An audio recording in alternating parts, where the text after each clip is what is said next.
Leo ndo leo, ile siku ambayo ilikuwa nasubiriwa kwa hamu kubwa sana ni leo kwa visiwani Zanzibar. Tunavuka maji mpaka Zanzibar kutazama basi mchezo mkali. Hii ni finali ya kombe la shirikisho Afrika msimu huu. Ni finali ya pili, hii ni mechi ya marudiano, na Simba yenyewe inahitaji ushindi wa tofauti ya mabao 3 au zaidi kwenye mechi hiyo. Na tayari Simba imetamba kuwa maumivu iliyoyapata katika dakika 20 za mwanzo za mechi ya kwanza ya finali ya kombe la shirikisho Afrika yanawapa ari ya kufanya vizuri dhidi ya RS Berkane ya Morocco hapo uwanja wa New Amani Complex leo katika mechi ya marudiano hii. Leo ndo leo. Nakumbuka Mei 17 Simba ilijikuta basi kiruhusu mabao mawili ya haraka ndani ya dakika 20 za mwanzo, ambayo yameipa kibarua kigumu cha kuhakikisha inapata ushindi wa kuanzia tofauti ya mabao 3 ili itwae ubingwa.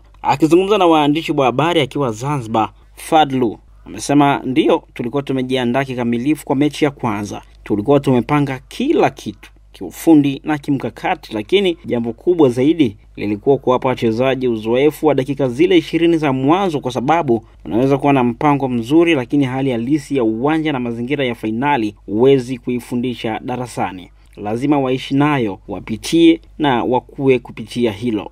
Katika mechi ya kwanza iliyochezwa Morocco, Simba ilikubali kichapo cha mabao 2-0. Hata hivyo, Fadlu anaamini kuwa kikosi chake sasa kiko tayari kwa pambano la marudiano licha ya mchezo huo kuhamishiwa Zanzibar badala ya uwanja wao wa nyumbani wa Benjamin Mkapa, Dar es Salaam. Fadlu anasema tunajua Benjamin Mkapa ni faida kubwa kwetu. Ni uwanja wenye historia. Timu nyingi kama Al Ahly na Wydad zimekuja pale kutoka bila point, lakini hatutaficha tunaumia kwamba mechi hii haipo pale. Lakini Fadlu amesema hawatumii hilo kama kisingizio. Wamekuja Zanzibar wakiwa na imani na fahari, na wanaamini Wazanzibari na Watanzania kwa ujumla watasimama nyuma yao. Fadlu amesema ana uhakika kuwa wakati basi la timu likifika uwanjani wataona mashabiki wao wakilizunguka, wakipiga kelele na kushangilia kama ilivyo kawaida yao Simba, jambo analoamini litatoa msukumo kwa wachezaji wake kupambana hadi mwisho. Fadlu amesema wanahitaji kuigeuza Zanzibar kuwa nyumbani kwao, waifanye iwe kama Benjamin Mkapa. Hilo linawezekana kama Watanzania wataungana na kusimama pamoja nao. Huu ni wakati wa umoja. Fadlu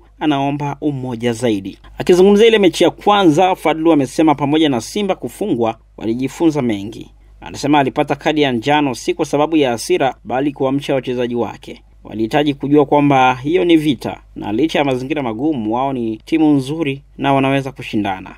Fadlu alisema kipindi cha pili walifanya mabadiliko ya kimkakati na mchezo ukawa wa kushindana zaidi. Ikumbuko kwamba leo Simba inahitaji ushindi wa mabao 3 bila nyavu zao kuguswa ama kutikiswa kutoa ubingwa huo kwa mara ya kwanza. Mechi hiyo ya marudiano inatarajiwa kuchezwa katika uwanja wa Amani Zanzibar, uwanja ambao Fadlu anautazama kama eneo jipya la kihistoria kwa Simba ikiwa watapindua meza. Lakini hamasa zimeendelea, ambapo Rais wa Zanzibar na mwenyekiti wa Baraza la Mapinduzi Dr. Hussein Ali Mwinyi ameahidi kuizawadia klabu ya Simba dola za Marekani 100,000 sawa na pesa za kitanzania shilingi milioni 269 endapo itafanikiwa kutoa ubingwa huo wa michuano ya kombe la shirikisho barani Afrika. Mechi itapigwa leo majira ya saa 10 za jioni katika uwanja wa New Amani Complex Zanzibar. Katika mechi hiyo, Rais Mwinyi atakuwa mgeni rasmi. Pia amelipia gharama za uwanja ambazo ni 15% ambazo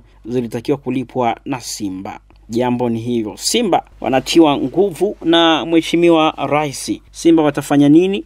Ngoja tuone hapo saa 10 za jioni. Kumbuka matangazo haya utasikiliza moja kwa moja hapa World News.